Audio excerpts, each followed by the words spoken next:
जय भीम। जय भीम। जय भीम। मुझे इलाहाबाद में आने में कई बार हमको मौका मिला, कई बार से हम लोग इलाहाबाद में आ रहे हैं और इलाहाबाद में जब आते हैं तो हमको ताकत मिल जाती है। और ताकत इसलिए मिल जाती है कि इलाहाबाद में जब आता हूँ तो जय भीम वाले बहुत लोग मिल जाते हैं और आप लोग भी जय भीम वाले हैं। अगर हाथ उठा करके, दोनों हाथ उठा करके मेरे साथ में दिखाइए आप लोग कितने जय भीम वाले हैं। हम सभी लोग जय भीम वाले हैं और इसलिए जय भीम वाले हैं कि जय भीम न होते तो शायद हम और आप यहाँ नहीं हो। जय भीम ये पूरे भारत की ताकत है और ये पूरे भारत की ताकत को दुनिया के लोगों ने माना है। जय भीम की ताकत को पूरा दुनिया के लोगों ने माना है और मेरे समझ से जय भीम ना होते तो हम लोग ताकत विहीन हो जाते।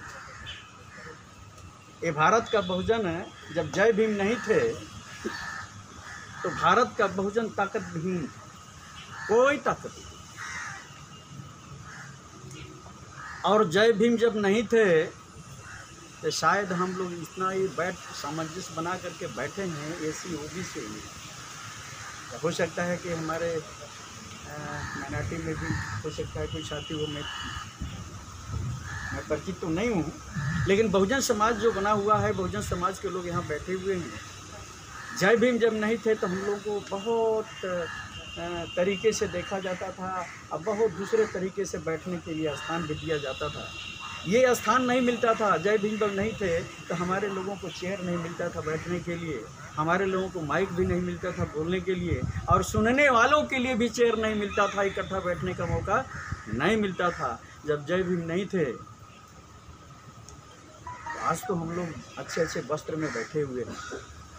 भैया आप बड़ा अच्छा वस्त्र में बैठे हैं, बड़ा अच्छा आपने वस्त्र दिया है। हम जितने लोग बैठे हैं, माँ बहनें बैठी हैं, अच्छे वस्त्र में बैठे हैं। जब जय भीम नहीं थे तो आप लोगों के सामने गुजरा होगा, देखा होगा, बहुत सारे हमारे बुजुर्ग देखे होंगे। हमारे लोगों को ये वस्त्र भी पहनने का अवसर नहीं मिलता था। हमारे लोग फटे पुराने कपड़े पहनने के लिए मजबूर हुआ करते थे, गंदे कपड़े पहनने के लिए मजबूर हुआ करते थे। जब जय भीम नहीं थे तो हमको तो आज स्वच्छ पानी भी मिल रहा है पीने के लिए, नल का पानी मिलता है। और नौकरी करने वाले एम्प्लॉइज़ लोग हैं या राजनीति करने वाले बड़े लोग हैं जो हमारे में के थोड़ा सा सीना तान करके चलने वाले हो गए हैं ना बाबा साहब की बदौलत, तो आर ओ को पानी इनका इंतज़ार करते हैं कि आर ओ को पानी मिलना चाहिए। जब जय भीम नहीं थे तो हमारे लोगों को कौन सा पानी पीने के लिए मिलता था? गंदे नाले तालाबों में या खुद कर पानी निकाल करके, गड्ढा खोद करके पानी निकाल करके पीने के लिए मजबूर हुआ करते थे। जब जय भीम नहीं थे तो हमारे लोग आज जो है अपने पैसे, अपने कमाई से या बाबा साहब की बदौलत जो लोग कमाई करके और मकान बना रहे हैं, महल बना करके रह रहे हैं, जब जय भीम नहीं थे तो हमारे लोग कहाँ पर रहने के लिए मजबूर हुआ करते थे? झुग्गी झोपड़ी में रहने के लिए मजबूर हुआ करते थे। और जब जय भीम नहीं थे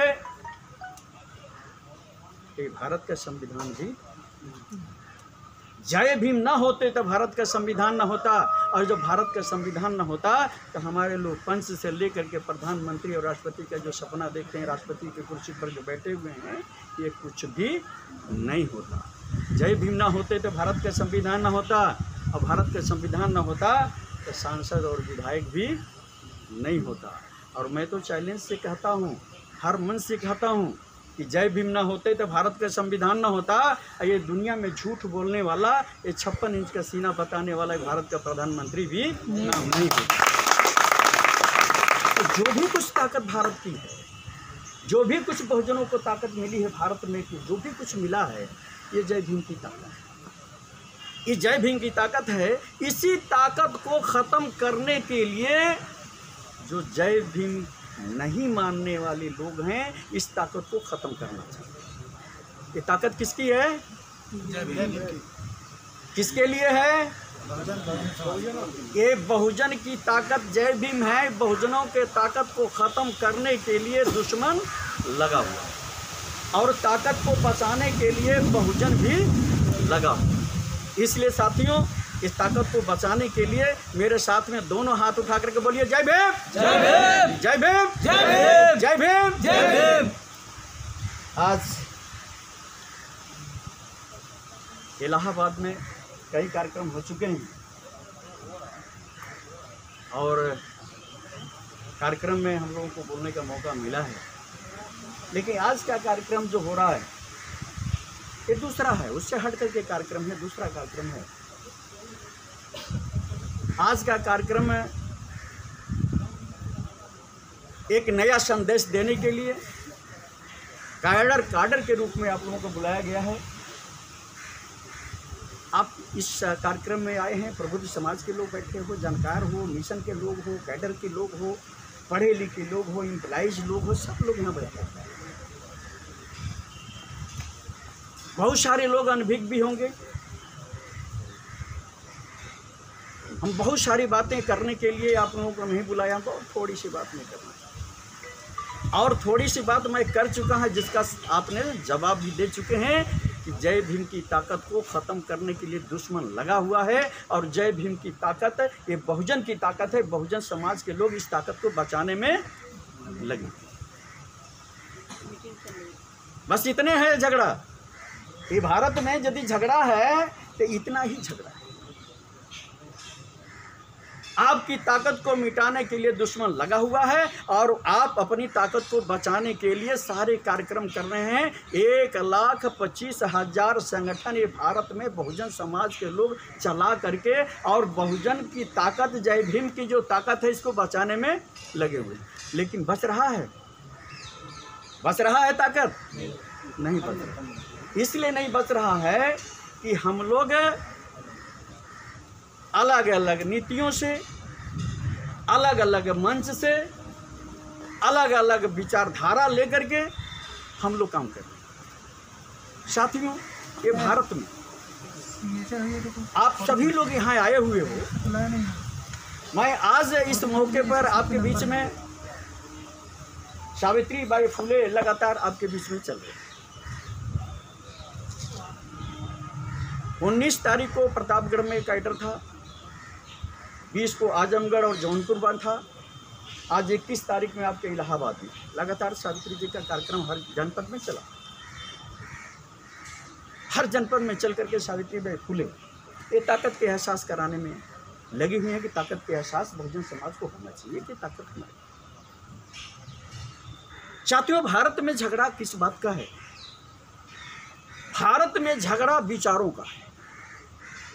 यदि भारत में कोई झगड़ा है तो विचारों, भारत में कोई झगड़ा है तो व्यवस्था।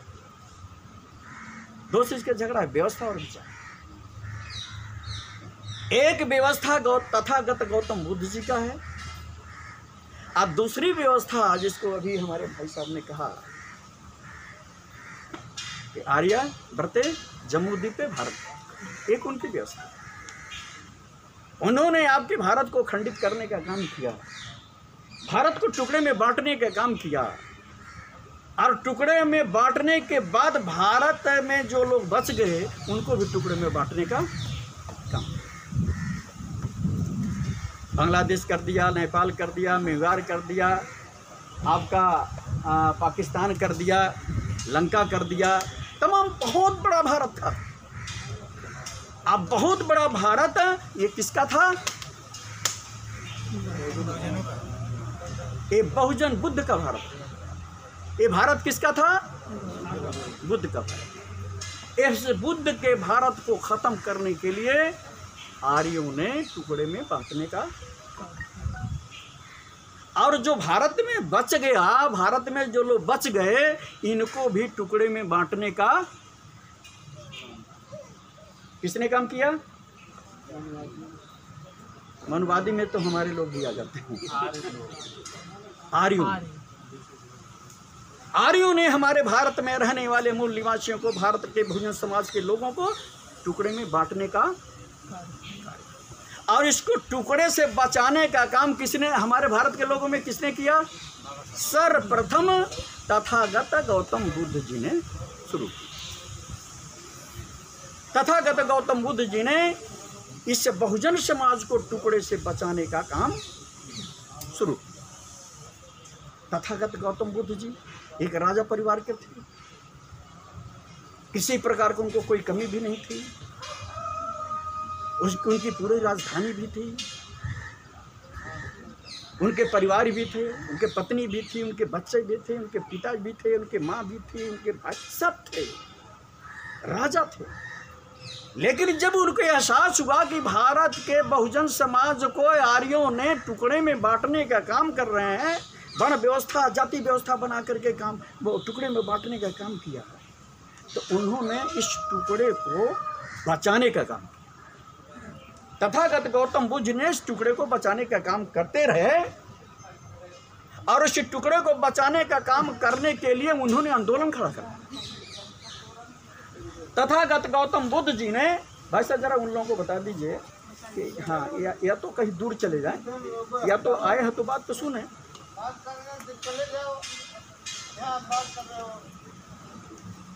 तो साथियों, तथागत गौतम बुद्ध जी ने इस टुकड़े को बचाने के लिए एक आंदोलन खड़ा कर दिया और उस आंदोलन का नाम रखा बहुजन हिताय और बहुजन।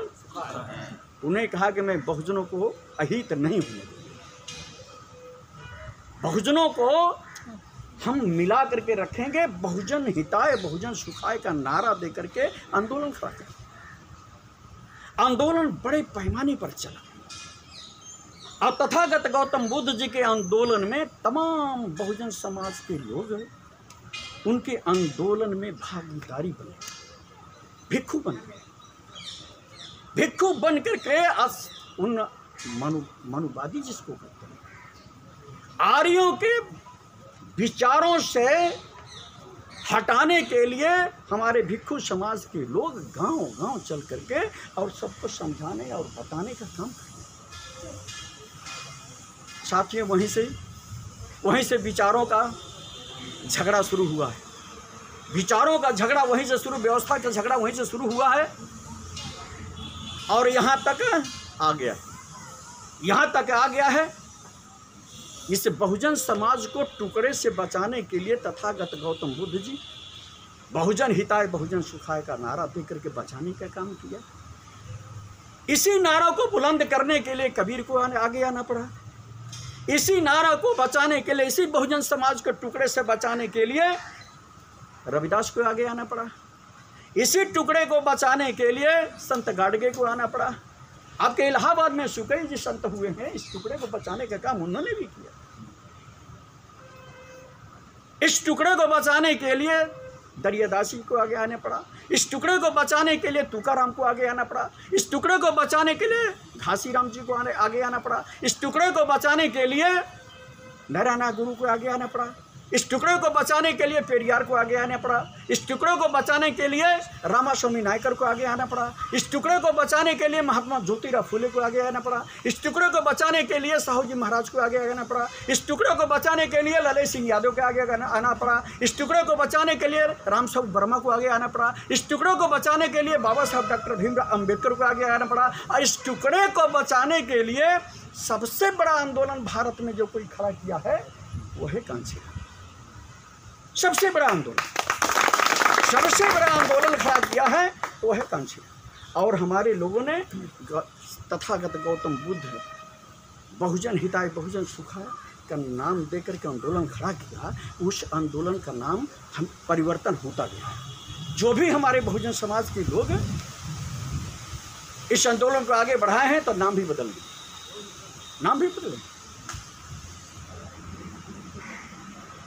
महात्मा ज्योतिराव फुले ने समता अबोलक समाज बनाया।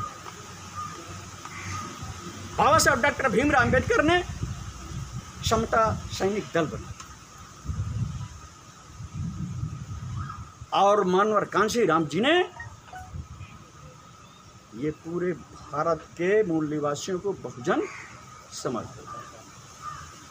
साथियों, इस टुकड़े को जोड़ने के लिए भारत के बहुजन मूल निवासियों के महापुरुष जो पैदा होकर के आए, हर संभव प्रयास करते रहे कि टुकड़े को जोड़ा जाए।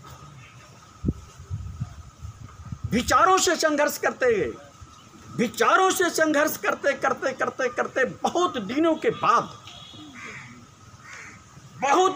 बाद बाबा साहब डॉक्टर भीमराव अंबेडकर को मौका मिला।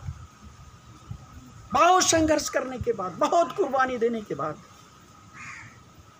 बाबा साहब डॉक्टर भीमराव अंबेडकर को जब मौका मिला तो हमारे लोगों को 6,743 टुकड़े में ये आर्यों ने जो बांट दिया था, इसको बाबा साहब ने जोड़ने का काम किया। इसको बाबा साहब डॉक्टर भीमराव अंबेडकर ने जोड़ने का काम किया। 6,743 टुकड़े को जोड़ करके 3 टुकड़ा बनाया। बाबा साहब डॉक्टर भीमराव अंबेडकर ने 3 टुकड़ा बनाया, जिसको आप ओबीसी कहते हो पिछड़ा वर्ग, जिसको आप अनुसूचित जात कहते हो एससी, जिसको आप अनुसूचित जनजाति कहते हो एसटी। 3 टुकड़ा बनाया और मानवर कांसीराम जी ने बोला बहुजन समाज। अब बात यह आकर के सामने आकर के खड़ी हो कि क्या हम लोग उस 3 टुकड़े को मानते हैं? जब बाबा साहब डॉक्टर भीमराव अंबेडकर ने 3 टुकड़ा बना दिया और मानवर कांसीराम साहब ने बहुजन समाज बनाया, तो शायद मेरे समझ से जब हम लोग पता करते हैं तो पता ये चलता है कि हम लोग 3 टुकड़े में नहीं हैं। आज भी हम 6,743 टुकड़े में, आज भी हम। और इसलिए है कि हम अपने महापुरुषों के बताए हुए रास्ते पर नहीं चलते, बताए हुए रास्ते, उनके बातों पर हम अमल नहीं करते। गलती कौन कर रहा है? गलती किसकी है? एक बार जरा मेरे साथ में बोलिए ना, गलती किसकी है? ये हमारी नहीं है, पूरे बहुजन समाज की गलती पूरा बहुजन समाज करता है। और दोष किसका देता है? दोष किसका देता है? गलती पूरा बहुजन समाज कर रहा है और दोष जो है उसका देता है। भाई उसने तो आपको बिगाड़ दिया है, बनाने का काम तो आपको है ना, आप तो बना नहीं रहे हो। अब बना नहीं रहे हो, वो बिगाड़े हुए उसी से समझौता कर करके चल रहे हो। हमारे लोग समझौता में चल, इस यारियों के समझौता में हमारे लोग उसके विचारों से समझौता करके चल रहे हैं। क्या इसमें मैं पत्रक छपवाई आपको बांटूंगा, इसमें जितने महापुरुष आए हैं क्या उनके विचारों से इन लोगों ने समझौता किया है?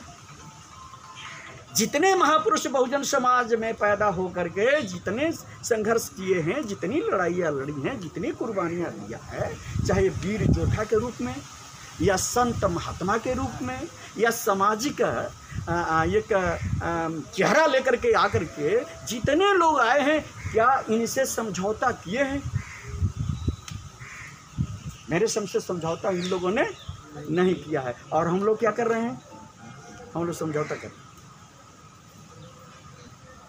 इससे लगता है कि हम लोग बल्कि अपने बाप को बाप नहीं कहते हैं, हम लोग उन्हीं की बाप को बाप।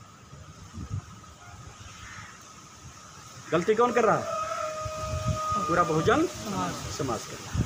इसी को सुधारने के लिए आप भी निकले हो, मैं भी निकला हूँ, सावित्रीबाई फुले निकले और तमाम भारत में निकले हुए इसी को सुधारने के लिए, इसी को सुधारने के लिए। लेकिन सुधर नहीं रहा, सुधर नहीं रहा। हम लोग सुधर नहीं रहे हैं, हम लोग अपने आप को सुधर नहीं रहे हैं।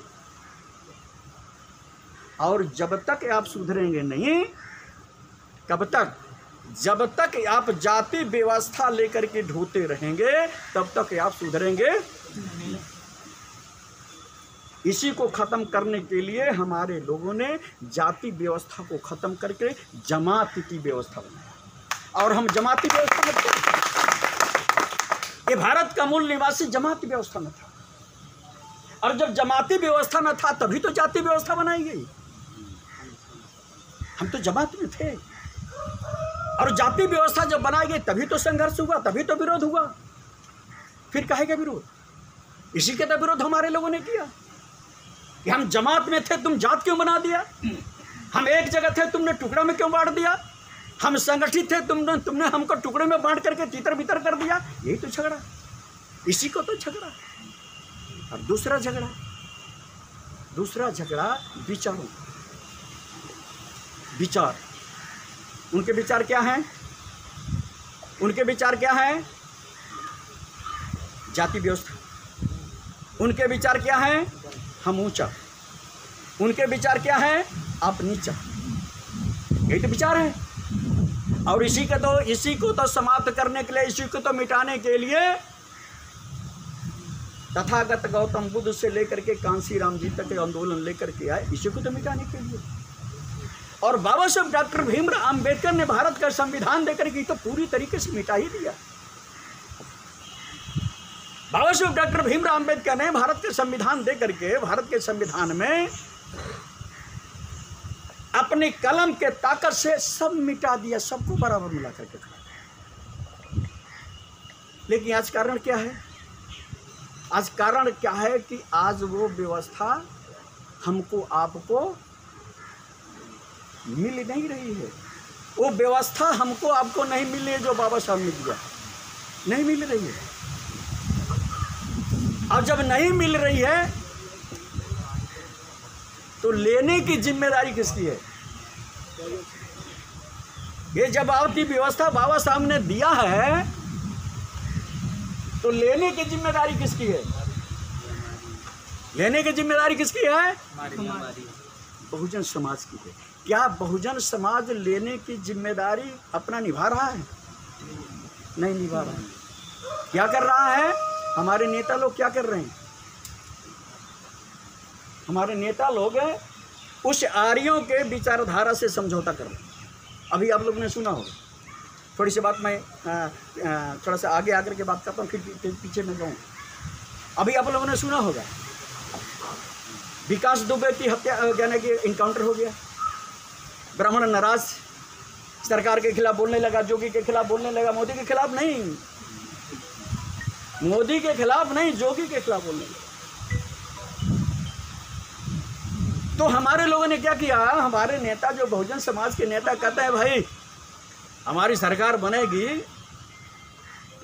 ब्राह्मण को हम खुश करेंगे, ब्राह्मण हमारे साथ में, हमको हमारे साथ में आ जा, मैं 108 फीट की प्रतिमा हम परशुराम को लगाएंगे। देखिए विचारों से समझौता कर रहा है।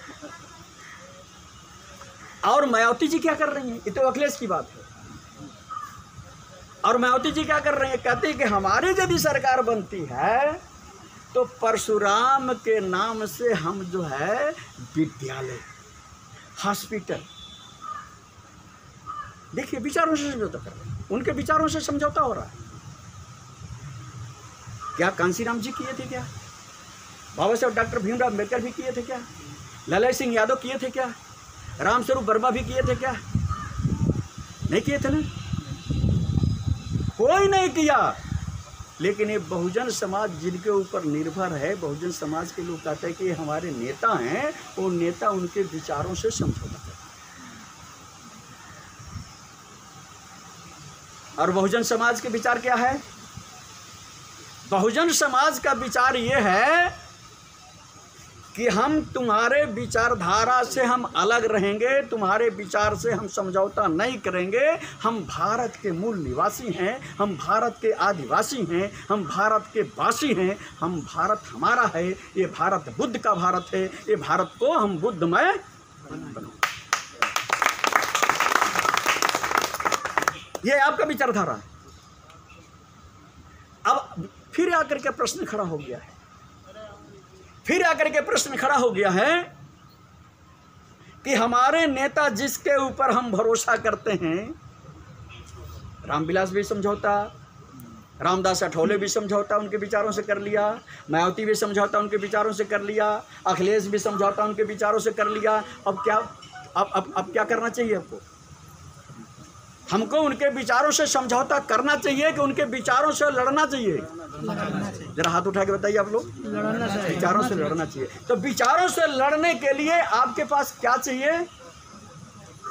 क्या चाहिए? मंच चाहिए। उस मंच पर, जिस मंच से हम भरोसा, जिस मंच पर हम भरोसा करते थे, उस मंच पर आरएसएस के विचारधारा है।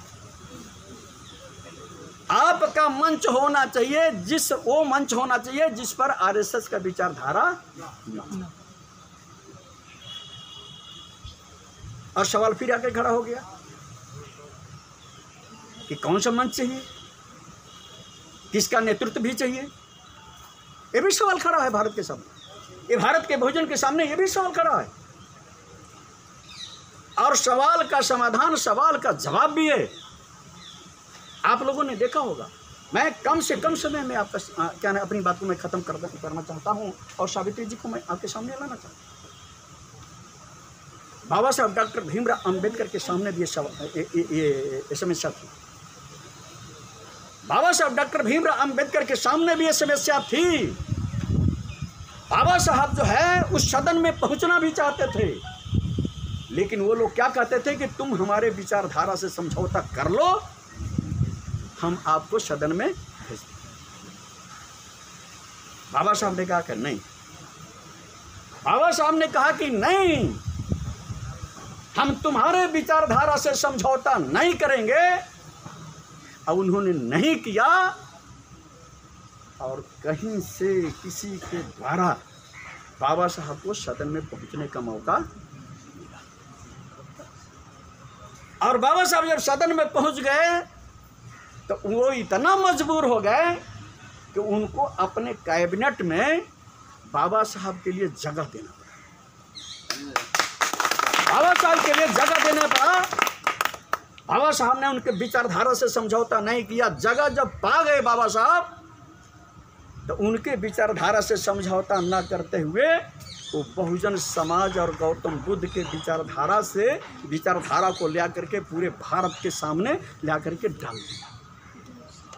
तो क्या है? भारत का संविधान।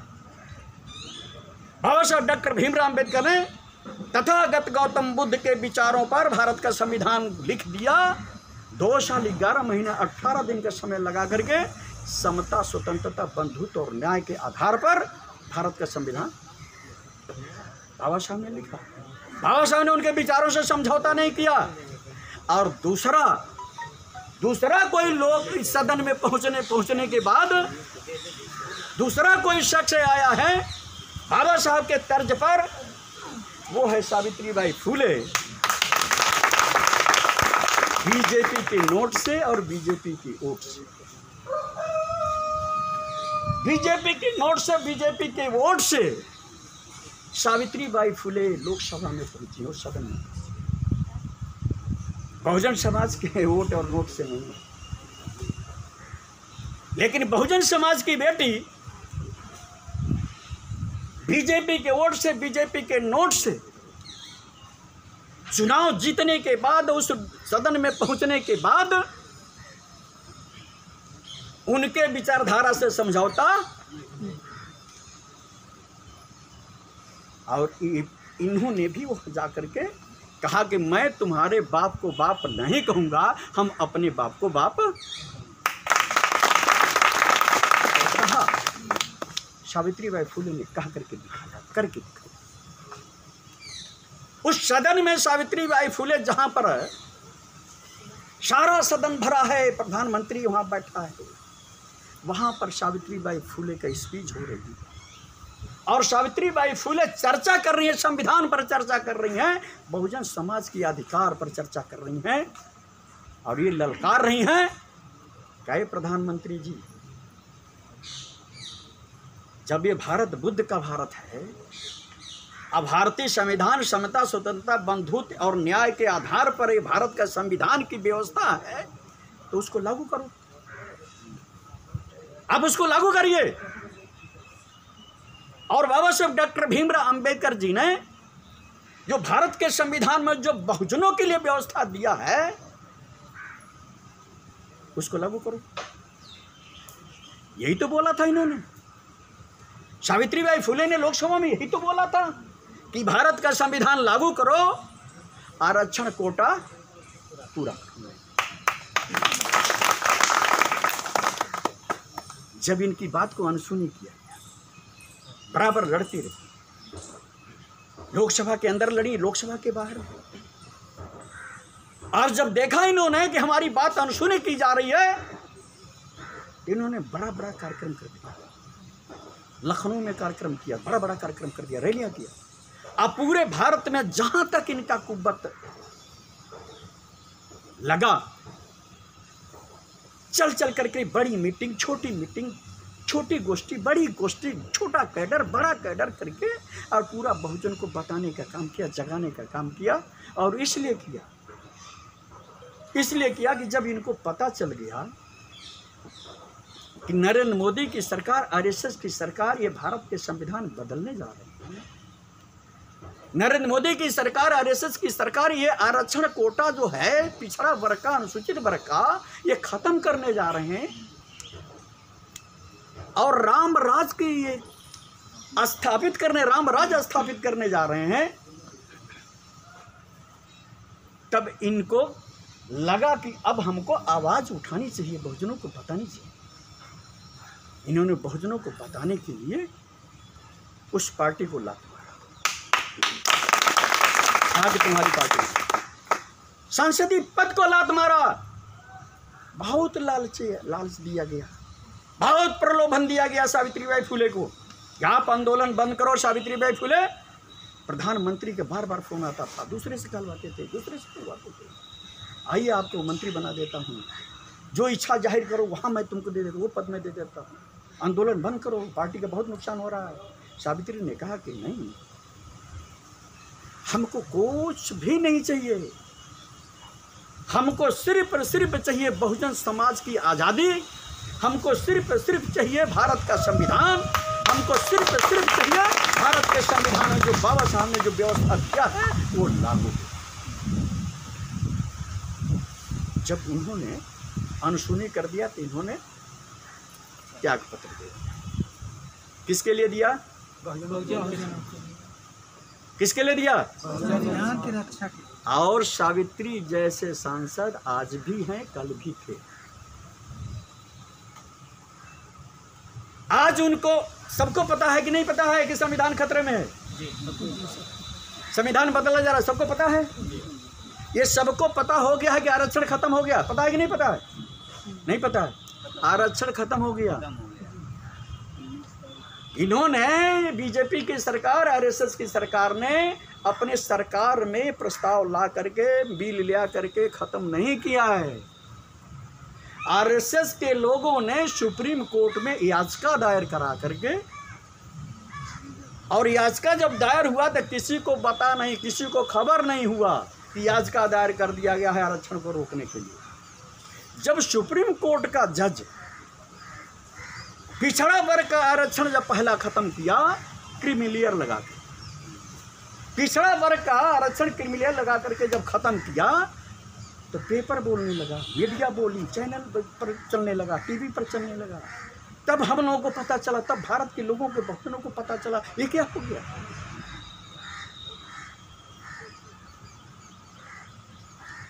और इसी तरीके से अनुसूचित जाति जनजाति का जो आरक्षण था, इसी तरीके से उसका भी क्रिमिनल लगा करके उसको भी सुप्रीम कोर्ट से रोक दिया। अब सुप्रीम कोर्ट से रोक दिया गया है आरक्षण, आपका सुप्रीम कोर्ट ने रोक लगा दिया।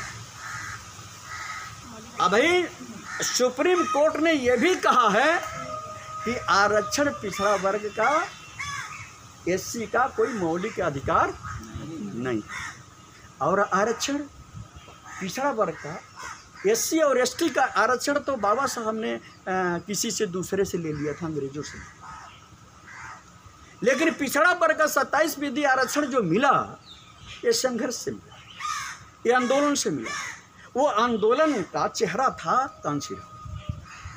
आंदोलन का चेहरा कांशीराम जी हैं, जिन्होंने मंडल कमीशन के लागू कराने के लिए उन्होंने बहुत बड़ा भारत में आंदोलन किया।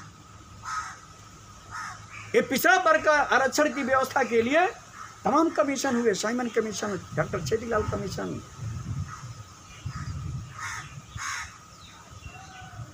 और मंडल कमीशन, कई कमीशन हुआ। लेकिन मानवर कांशीराम जी ने आंदोलन जब खड़ा किया तो 27% आरक्षण, ये भी सुप्रीम कोर्ट में तब भी याचिका दायर कर दिए थे कि पिछड़ा वर्ग को आरक्षण नहीं मिलना चाहिए, ये आरएसएस के लोग। लेकिन सुप्रीम कोर्ट को मजबूर करने का काम आंदोलन किया। आंदोलन के माध्यम से सुप्रीम कोर्ट को मानवर कांशीराम जी ने मजबूर किया, और सुप्रीम कोर्ट को मजबूर होने के बाद 27% आरक्षण सुप्रीम कोर्ट ने ये कहते हुए पिछड़ा वर्ग को दिया कि ये उपेक्षित समाज के लोग हैं, इनका मौलिक अधिकार बनता है, इनको आरक्षण। एक वो उस 1992 का सुप्रीम कोर्ट कहता है कि इनका मौलिक अधिकार है, और आज का मोदी का जो है सुप्रीम कोर्ट है, मोदी का सुप्रीम कोर्ट कहता है कि इनका मौलिक अधिकार, इनका मौलिक अधिकार नहीं। अब साथियों, आज की लड़ाई कौन सी है? व्यवस्था से तो हम हजारों वर्षों से लड़ते चले, व्यवस्था से हम हजारों वर्षों से लड़ते चले आ रहे हैं, हमारे लोग हजारों वर्षों से लड़ते चले आ रहे हैं। अभी लड़ाई चलेगी। ये व्यवस्था जो इन्होंने बनाया है, इस व्यवस्था से लड़ाई पता नहीं कितने वर्षों तक चलेगी।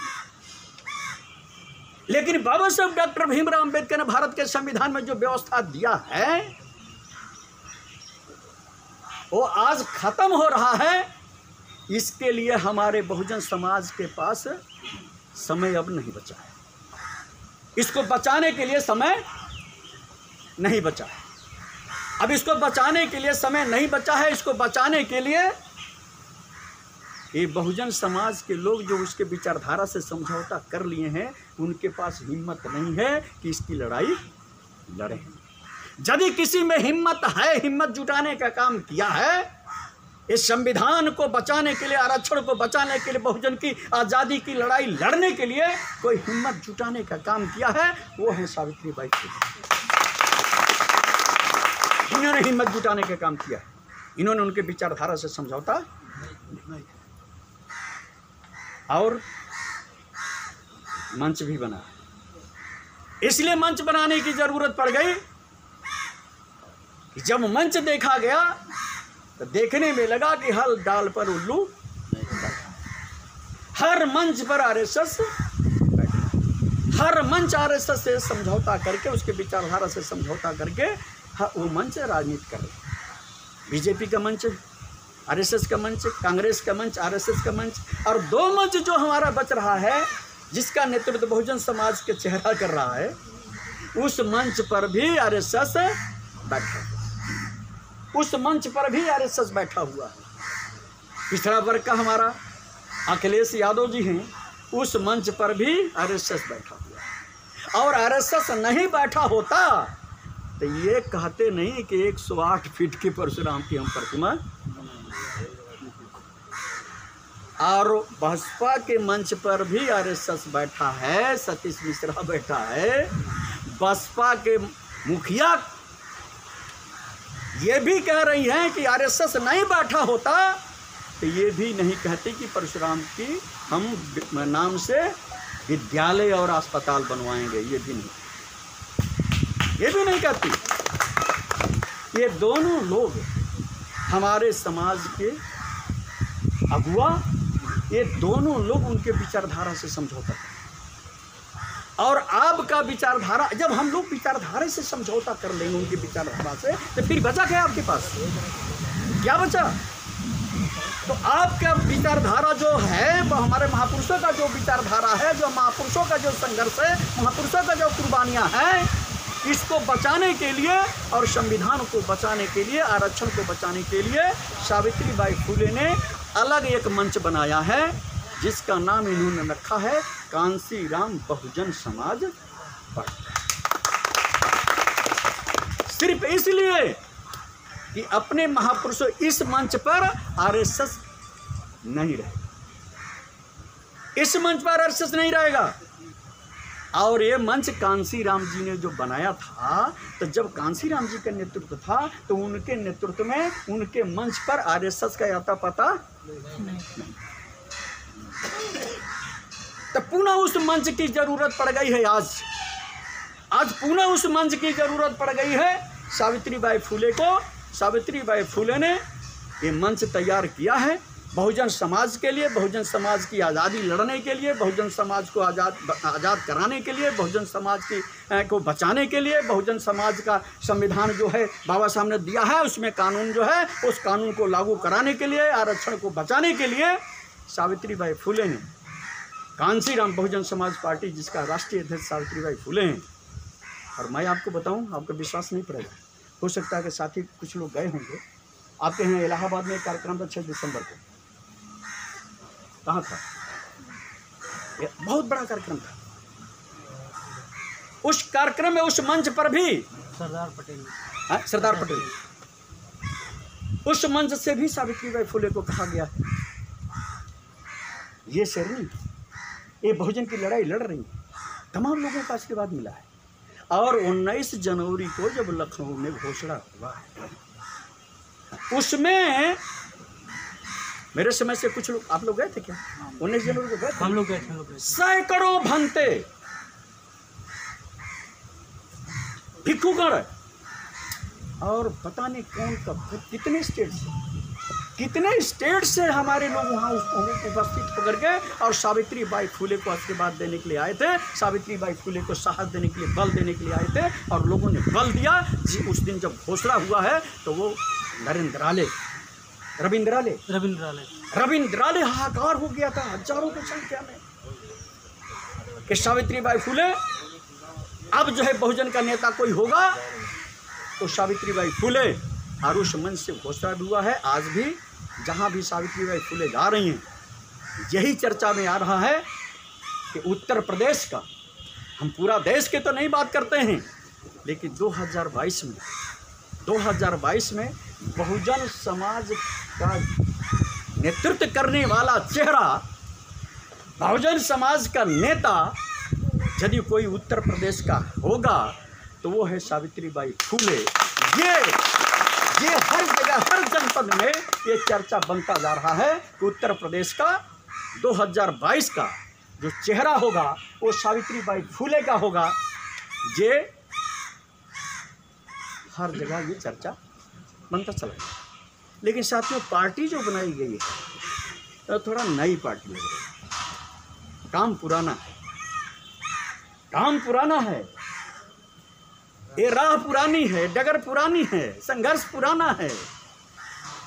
नाम सिर्फ वो भी नाम है कि जिन्होंने ये संघर्ष दिया है। तो मैं आज आप लोगों को जो मैंने कष्ट दिया है, जो आप लोगों ने कष्ट करके यहाँ पर बैठे हुए हैं, समय जो खर्च कर रहे हैं, इसी के लिए बुलाया गया था कि ये बहुजन समाज की लड़ाई उन मनुवादी वो आर्यों से, आरएसएस के लोगों से समझौता करके लड़ा जाए कि अलग होकर के लड़ा जाए? अलग। जरा से एक बार समर्थन करो आप लोग हाथ उठा करके। अलग होकर के लड़ा जाए। बहुत बहुत बधाई आपको। अलग होकर के सावित्री जी लड़ने जा रही हैं इस लड़ाई को। और 2022 में ये 1.5 साल का मौका है। 1.5 साल में पूरा उत्तर प्रदेश, हमारे पास तो सूचनाएं हैं, हमारे पास तो सब आ रहा है। तमाम एम्प्लॉइज, तमाम रिटायर एम्प्लॉइज, तमाम लोग जो है इस संगठन में काम करने जा रहे हैं। और 2022 में इस उत्तर प्रदेश में मुख्यमंत्री का चेहरा सावित्रीबाई फुले को घोषित करने जा रहे हैं। ये आप लोगों को बताने के लिए आया हूँ कि 2022 में सावित्रीबाई फुले उत्तर प्रदेश की चीफ मिनिस्टर बनेगी। और ये बनाने का काम ये बहुजन समाज का, ये बहुजन समाज का। तो साथियों, विचारधारा की लड़ाई है। सावित्रीबाई फुले ने विचारधारा से समझौता नहीं किया है, ये सबको पता है। और नहीं पता है तो आपके पास मोबाइल होगा, मोबाइल आप खोलेंगे, सावित्रीबाई फुले के स्पेस, सावित्रीबाई फुले का विचार आप जब मांगेंगे तो आपको मिलेगा। लोकसभा से लेकर के लोकसभा के बाहर तक या जितना कुछ बोलती गई हैं सब आपको सुनने को मिलेगा। इन्होंने समझौता नहीं किया। आज भी आरएसएस के लोग बुला रहे हैं कि सावित्री जी आ जाइए। आज भी बुला रहे हैं कि राज्यसभा सदस्य बना दिया जाएगा, आपको मंत्री बनाया जाएगा, आइए। इसलिए बुला रहे हैं, वो जानते हैं कि अब सावित्रीबाई फुले के नेतृत्व में एक बहुजन समाज खड़ा होने जा रहा है। और वो बहुजन समाज खड़ा होने जा रहा है जिसको मानवर कांसीराम साहब ने खड़ा किया था। जिसको मानवर कांसीराम साहब ने खड़ा किया था, वो बहुजन समाज अब सावित्रीबाई फुले के चेहरे के पीछे ये खड़ा होने जा रहा है। ये उनको पता है, इसलिए उसको रोकना चाहते हैं और एक बार रोक चुके हैं। वो एक बार रोक चुके हैं। मायावती को अपने विचारधारा से समझौता करा करके बहुजन समाज का संघर्ष जो था वो रोक चुके। लेकिन सावित्रीबाई फुले ने कसम खाया है। सावित्रीबाई फुले ने कहा है, मैं कांसीराम जी की बेटी हूँ, बाबा साहब की बेटी हूँ, मैं गौतम बुद्ध जी के अनुयायी हूँ, मैं इससे समझौता नहीं करूँगी, किसी प्रकार का कोई लालच नहीं। वो शख्स आपके बीच में ये चल करके पूरे जनपद में, पूरे उत्तर प्रदेश के हर जनपद में चल करके अपने बहुजन समाज के बीच में अपनी बात को रख रही हैं। और साथियों, मैं आप लोगों से यही निवेदन करूँगा कि आप लोग, अब समय थोड़ा कम है, 1.5 साल का समय है, लेकिन 1.5 साल भी समय बहुत होता है, 1.5 साल भी समय बहुत होता है। हाँ, आप लोग जो है सावित्रीबाई फुले का चेहरा आप लोग देख रहे हैं, इनका संघर्ष भी सुन रहे हैं, इनका आप लोग जो है सब कुछ आप लोगों को पता हो गया है कि सावित्रीबाई फुले की सोच क्या है, सावित्रीबाई फुले का विचार क्या है। सावित्रीबाई फुले का नाम और कांसीराम बहुजन समाज पार्टी का नाम आप लोग जन जन तक प्रचार करने का काम करें, ये संदेश देने का काम करें। और उत्तर प्रदेश का ये नारा आप लोग जरूर अपने अपने दीवारों पर जब जाएंगे तो 2-4 10 रुपया 50 रुपया का नील खरीद करके और उसको जरूर अपने दीवारों पर ये नाम जरूर सावित्री जी का लिखिए कि बहुजन समाज का नेता कैसा हो, सावित्री फुले।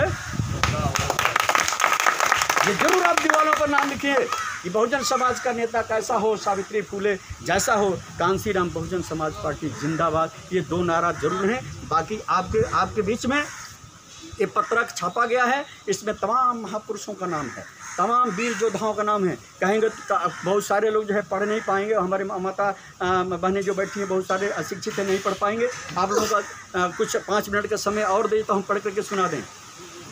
आप लोगों का जो इजाज़त हो तो जी कहे तो हम पढ़ करके सुना दें। जी जी जी जी, मैं पढ़ करके सुनाता हूँ। देखिए, पहले मैंने ये दिया है डरो नहीं, फिर उसके बाद झुको नहीं, फिर तीसरा नंबर है बटो नहीं, चौथा नंबर है बिको नहीं।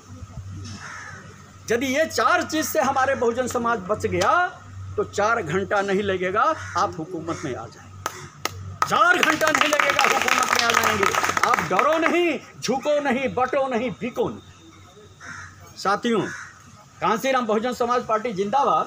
साथियों, बहुजन मूल निवासी धर्म गुरुओं, जरा ध्यान से सुनिएगा, बहुजन मूल निवासी धर्म गुरुओं, संत महात्मा, शासक, वीर योद्धाओं के आदर्शों पर जिन्होंने जीवन भर संघर्ष करते हुए अपने को कुर्बान कर दिया, उन्हीं के कुर्बानियों के बल पर भारत का बहुजन, पिछड़ी जाति, जनजाति, अनुसूचित जाति का इतिहास जिंदा है। जिनके संघर्षों के बल पर आज बहुजन मूल निवासी संघर्ष कर रहा है। जैसे भारत में बहुजन मूल निवासी विद्वान योद्धाओं महापुरुषों का नाम भारत में उभर करके आया है, तथा आगे इस संबंध में शोध कार्य जारी भी है।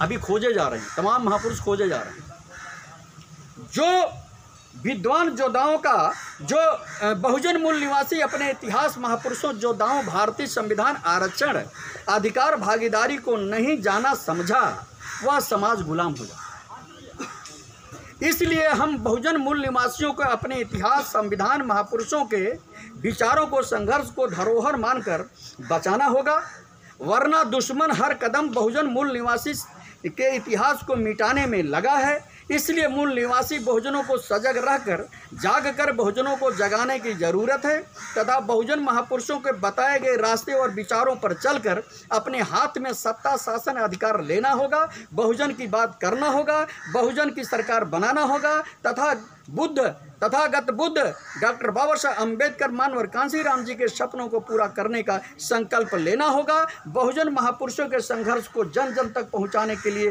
कांसीराम बहुजन समाज पार्टी कार्य कर रही है, तथा सावित्रीबाई फुले बिना किसी डर, दबाव, लालच के वर्षों से लगातार बहुजनों की आवाज़ बन करके भारत में संघर्ष कर रही हैं। जिन महापुरुषों ने बहुजन समाज में पैदा होकर संघर्ष किए हैं, उनके कुछ नाम इस प्रकार हैं, नाम सुनिएगा। तथा तथागत गौतम बुद्ध, अशोक सम्राट, सदगुरु कबीर, सदगुरु रविदास, सदगुरु नामदेव, संत तुकाराम, संत सदना जी, संत सैन जी, संत धन्ना जी, मोहतरमा फातिमा शेख, अब्दुल कयूम अंसारी, महाराजा रणजीत सिंह, राजमाता जिजाऊ, छत्रपति साहू जी महाराज, महाराजा प्रताप नेवाड़ियान, बाबा बंदा सिंह बहादुर, महात्मा ज्योतिराव फूले, माता सावित्रीबाई फूले, संत गाडगे जी, नारायणा गुरु जी, अन्ना भाऊ सोठ, जोगेंद्र नाथ मंडल, हरिप्रसाद टमटा, बाबू मंगूराम मंगुलवालिया, अमर शहीद जुब्बा साहनी, संत पीपाजी महाराज, संत जम्बोजी महाराज, क्रांतिकारी संत रामापीर, क्रांतिकारी मातंग, क्रांतिकारी वीर मेघा माया, भील जोधा पापा जी महाराज, संत बादेश्वर महाराज, संत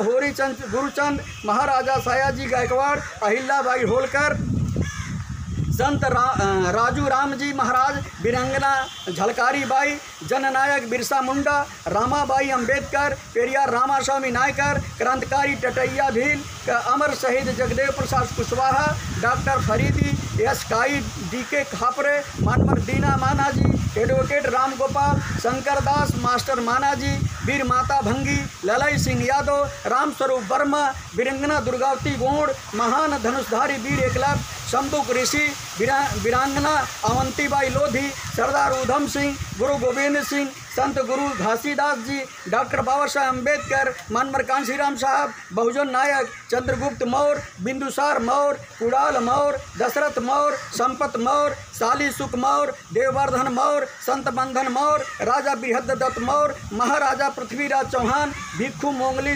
कुटिस्त, संत गरीबदास, संत दुर्लभनाथ, संत चोखा मेला, संत राहुल शंकराचार्य, भिक्षु अंगुलीमाल, कार्तिक राव, जतारा भगत, बारम भगत, सितारी भगत, मंगू राम, पीतम्बर शाही, नीलम्बर शाही, रघुवीर सिंह, टायर रघुनाथ महतो, पूरन कोली, तिलका माझी, ततैया मामा, सिंधु कांधू मोतीलाल तेजावत, पन्नाबाई, उदा देवी, सर में छोटू राम चौधरी, महाराज सिंह जाटो, महाराजा महासेन पासी, बेला पासी, फूलन देवी निषाद, लोना माई, हिरिया जिरिया, महावीरी देवी, भावबख्शी, मदारी पासी, मक्का पासी, स्वामी अच्युतानंद जी, महानायक रंपत चमार, महाराजा सुहेल देव पासी राजभर, महाराजा लाखन पासी, महाराजा बिजली पासी, डालदे पासी, छीता पासी, माहे पासी, खैरा पासी, सातन पासी, गंगा बसरावत, बीरा पासी, शिवगिरी पासी, जगलाल चौधरी,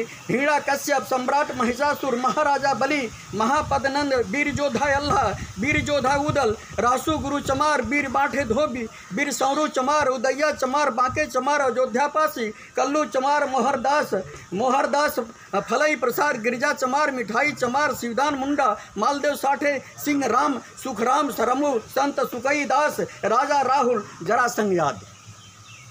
ये महापुरुषों का नाम मैंने 10 वर्ष से मैं ढूंढ करके खोज करके लाया हूँ मेरी डायरी में, उससे हुए अभी खोज जारी है। ये हमारे महापुरुष हैं, ये हमारा महापुरुष है जो योद्धा के रूप में, संत के रूप में, समाज सेवा के रूप में ये निकल करके बहुजन समाज को जगाने का काम, बताने का काम, और उनके विरोध में, इनके विरोध में, आर्यों के विरोध में इन्होंने जंग लड़ा है। और इन्हीं शब्दों के साथ साथियों, कांसीराम बहुजन समाज पार्टी बहुजन महापुरुषों की प्रेरणा लेकर तथा मानवर कांसीराम साहब के पद चिन्हों पर चल करके सावित्रीबाई फूले राष्ट्रीय अध्यक्ष के नेतृत्व में बहुजन मूल निवासियों के अधिकार, सम्मान, सुरक्षा व्यवस्था की लड़ाई लड़ी जा रही है। कांसीराम बहुजन समाज पार्टी आप सबका साथ एवं सहयोग की अपेक्षा करती है, ये है। और उसके बाद ये पार्टी का नारा होगा, पार्टी का कांसीराम बहुजन समाज पार्टी जिंदाबाद। बहुजन समाज का नेता कैसा हो, सावित्रीबाई फूले जैसा हो, बहुजन महापुरुषों का सपना अधूरा, कांसीराम बहुजन समाज पार्टी करेगी पूरा। वोट हमारा, राज तुम्हारा, नहीं चलेगा 90% का राज नहीं चलेगा। दलित मुस्लिम पिछड़ा वर्ग करो विचार, कब तक सहोगे अत्याचार, जिसकी जितनी संख्या भारी उसकी उतनी हिस्सेदारी। भारतीय संविधान लागू करो, आरक्षण कोटा पूरा करो, आरक्षण कोई भीख नहीं, यह अधिकार हमारा है। जो जमीन सरकारी खाली है, गरीबों में बटमानी है। ईवीएम से चुनाव हटाओ, बैलेट पेपर से चुनाव करो। ये पार्टी का नारा होगा। अभी पत्रक जो है आप लोगों को वितरण कर दिया जाएगा। साथियों, बहुत सारा समय आप लोगों का मैंने खर्च किया है, और इसलिए खर्च किया है कि सावित्रीबाई फुले को आपके सामने मुझे लाना है। तो मैं इसलिए पढ़ करके सुना दिया कि कुछ लोगों को थोड़ा दिक्कत आई होगी, कहने पढ़ने में दिक्कत आएगी कि वो पढ़े लिखे नहीं होंगे तो सुन नहीं पाएंगे। आप पढ़ करके अपने पास में रख लेंगे, इसलिए मैंने पढ़ कर सुना दिया कि जो पढ़े लिखे नहीं हो उनको भी पता चल जाए कि हमारे महापुरुष इतने हैं। इतने नहीं हैं, अभी बहुत हैं, अभी खोज जारी है, खोज हो रही है। इतना उभर के वो मैंने लेकर के आया है। तो साथियों, मैं ये नई पार्टी का गठन भी होना है। ये हर जिला में गठन होने जा रहा है। ये गठन हम लोग करते जा रहे हैं, और गठन के बाद ये सावित्रीबाई फुले का यात्रा चलने, ये सब गठन हो जाएगा। उसके बाद सावित्रीबाई फुले हर जिला में यात्रा चलने जा रही है। ये कार्यक्रम है सावित्रीबाई फुले का, यात्रा चलेंगी। यात्रा चल करके बहुजन समाज को जगाने का काम करेंगी, और यात्रा 1 साल चलेगा। 1 साल पूरा उत्तर प्रदेश में यात्रा चलेगा। हर जनपद को जगाने का काम सावित्रीबाई फुले ने ये बीड़ा उठाया है। और आप लोगों को बार-बार, और आप लोगों से अपेक्षा भी है, और इसलिए अपेक्षा है कि अब दूसरा कोई चारा बचा भी नहीं है, दूसरा कोई रास्ता बचा भी नहीं है, दूसरा कोई मंच बचा भी नहीं है। यदि बचा है तो यही एक मंच बचा है। आपसे आप लोग यदि नहीं इस मंच को संभालते हैं, इस मंच पर यदि आप नहीं आते हैं, तो गुलामी के लिए आप लोग तैयार हैं। गुलामी के लिए तैयार है। इसलिए गुलामी के लिए तैयार रहिए कि वो सीना तान करके कह रहे हैं, आप लोगों को सुनने को मिला होगा, वो कह रहे हैं कि हम राम राज लाएंगे। राम राज की स्थापना वो कह रहे कि हम कर दिया। वो कह रहे कि राम राज की स्थापना हमने कर दिया है और राम राज लाएंगे। एक राम राज था जिसको बाबा साहब ने ख़त्म किया, वो पुनः फिर वो राम राज को लाना चाहते हैं। अब पुनः फिर राम राज को लाना चाहते हैं। एक राम राज को हमारे लोगों ने झेला है। हमारे लोगों ने एक राम राज को झेला है कि बराबरी में बैठने का मौका नहीं था, पढ़ने का मौका नहीं था, नौकरी करने का मौका नहीं था, अच्छा खाने का मौका नहीं था। वो राम राज था जिसमें कमर में और गले में क्या क्या नहीं लोगों ने डाल करके झेलाया है। वो राम राज था कि शंभू का ऋषि का गर्दन काटा गया। वो राम राज था वीर एकलव्य का अंगूठा काटा गया। वो राम राज था झूठा खाना खाने के लिए हमारे लोगों को मजबूर किया जाता था। वो राम राज था कि हमारे लोगों का अच्छा पानी पीने के लिए नहीं मिलता था। वो राम राज था, वही राम राज तो था जहाँ पर हमको अछूत बनाया गया। वही राम राज में तो हमारे लोगों को जातियाँ बनाई गई। वही राम राज में तो हमारे लोगों को बड़ा व्यवस्था बना दिया गया। वही राम राज में तो हमारे लोगों का धन दौलत छीन लिया गया। वो राम राज फिर कह रहे हैं कि राम राज लाएंगे। अब राम राज फिर कह रहे हैं कि लाएंगे, और वो राम राज ला करके किसके ऊपर शासन करना चाहते हैं, किसका धन लूटना चाहते हैं? बहुजनों का। वो धन कौन सा है? कौन सा धन है? आपके पास सोना नहीं है, चांदी नहीं है, जवाहरात नहीं, कुछ भी नहीं है। यदि सोना चांदी जवाहरात हीरा कुछ है, वो है संविधान। वो संविधान को लूटना चाहते हैं, संविधान को ख़त्म करना चाहते हैं। राम राज ला करके वो मनुस्मृति का संविधान ला करके लागू करना चाहते हैं। और आपका जो संविधान है, जो भारत का धर्मनिरपेक्ष जो संविधान है, इसको वो ख़त्म करके हिंदू राष्ट्र बनाना चाहते हैं। और साथियों, अब हमको आपको फैसला करना है कि आप लोगों को राम राज वाला शासन चाहिए कि अम्बेडकर राज वाला चाहिए? अम्बेडकर राज वाला चाहिए। जरा दोनों हाथ उठा कर बताइए कि हम लोग को अम्बेडकर वाला राज चाहिए। हमको अम्बेडकर वाला राज चाहिए।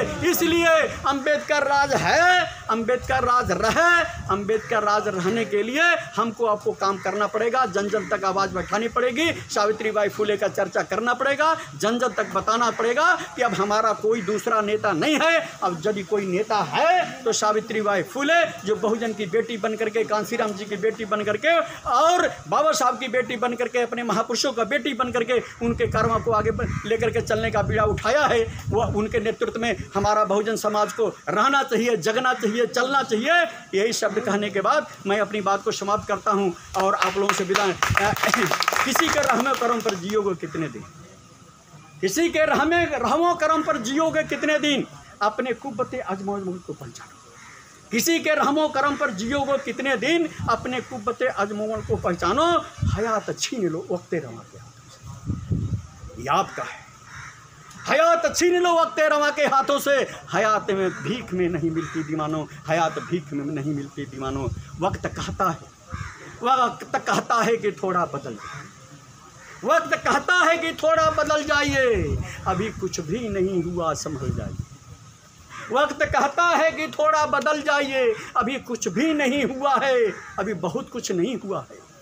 वक्त कहता है कि थोड़ा बदल जाइए, अभी कुछ भी नहीं हुआ संभल जाइए। जिसको